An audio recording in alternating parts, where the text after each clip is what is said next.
ഗുരുതരമായൊരു സാഹചര്യത്തിലൂടെയാണ് party ഇപ്പോൾ കടന്നുപോകുന്നത്. രണ്ട് മുന്നണികളുടെയും സ്ഥാനാർത്ഥി ഒരു കുടുംബത്തിൽ നിന്ന്.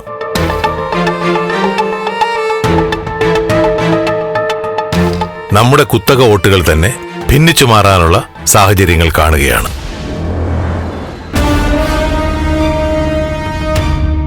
KDF സ്ഥാനാർത്ഥി ആക്രമിക്കപ്പെടുകയും ചെയ്തിരിക്കുന്നു. ഈ അവസ്ഥ എങ്ങനെ നേരിടാം എന്നതിനെക്കുറിച്ചാണ് നമുക്ക് ചർച്ച ചെയ്യേണ്ടത്.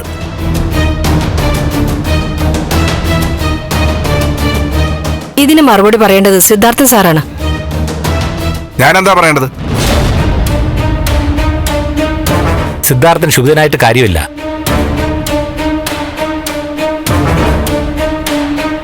ഇവിടെ പറയേണ്ട കാര്യമില്ല, എങ്കിലും പറയാണ്.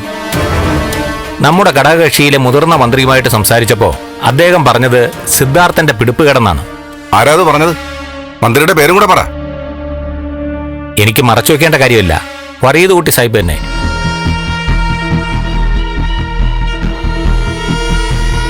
സിദ്ധാർത്ഥൻ സത്യസന്ധനും പാർട്ടിക്കൂറുള്ള നേതാവൊക്കെ ആയിരുന്നു. പക്ഷെ ഇപ്പോ കുടുംബത്തിന്റെ നേട്ടം ചിന്തിച്ചു തുടങ്ങിയിരിക്കുന്നു. PDF ജയിച്ചാലും KDF ജയിച്ചാലും കുടുംബത്തിലൊരു MLA ആയല്ലോ എന്നാണ് അദ്ദേഹം പറഞ്ഞത്.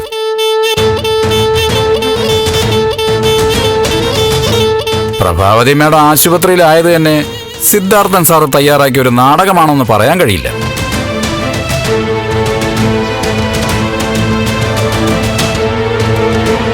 അത് നേരാ. പ്രഭാവതിക്ക് സഹതാപം കിട്ടാനും വോട്ട് കൂടാനുള്ള നാടകമായിരിക്കും ഇത്. എന്തായാലും ഈ പ്രതിസന്ധിയുടെ ഉത്തരവാദിത്വം സിദ്ധാർത്ഥൻ ഏറ്റെടുത്തേ പറ്റൂ. ഇതിന്റെയൊക്കെ ഉത്തരവാദിത്തം ഞാൻ ഏറ്റെടുക്കുന്നു, മാപ്പും പറയുന്നു.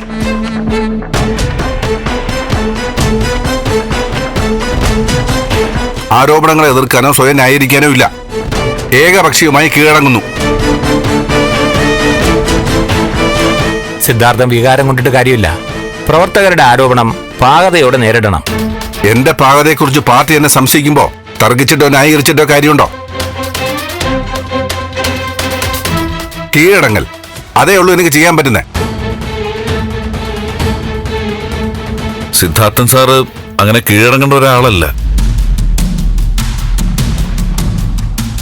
പാർട്ടിയിൽ എന്നേക്കാൾ അനുഭവവും പ്രവർത്തന പാരമ്പര്യമുള്ള ആൾക്കാരാണ് ഇവിടെ ഇരിക്കുന്ന എല്ലാവരും.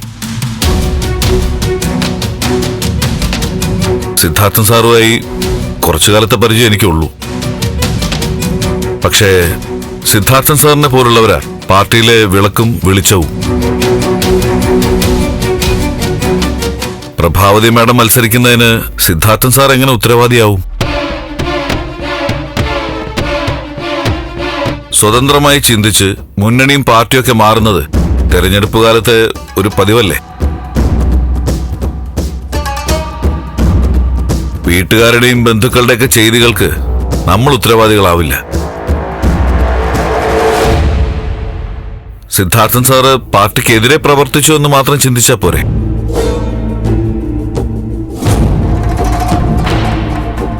പ്രസ്ഥാനത്തിനു വേണ്ടി ജീവൻ തന്നെ കൊടുക്കാൻ നിൽക്കുന്ന സിദ്ധാർത്ഥൻ സാറിനെതിരെ ഒരു ചെറിയ പരാമർശം പോലും പാടില്ല എന്നാണ് എന്റെ അഭിപ്രായം.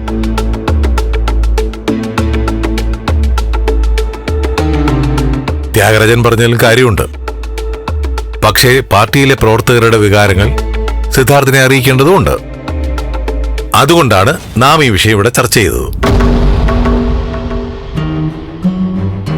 സിദ്ധാർത്ഥൻ തെറ്റ് ചെയ്തെന്നല്ല പറയുന്നത്. ഇവിടെ മത്സരിക്കുന്നത് സിദ്ധാർത്ഥന്റെ കുടുംബത്തിലെ രണ്ടുപേരാണ്. അതുകൊണ്ട് തന്നെ പ്രശ്നത്തിന് പരിഹാരം കണ്ടുപിടിക്കേണ്ട പ്രധാന ഉത്തരവാദിത്വവും സിദ്ധാർത്ഥനാണ്. നമ്മുടെ സ്ഥാനാർത്ഥി ദേവികയുടെ വിജയം, അതാണ് എന്റെ ഉത്തരം.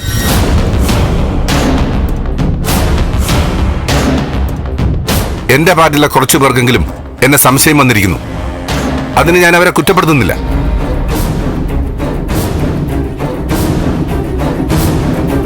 ഒരേ വീട്ടിലെ രണ്ടുപേർ മത്സരരംഗത്തുണ്ടാവുമ്പോ പാർട്ടി നേരിടുന്ന വെല്ലുവിളികളും അറിയാം.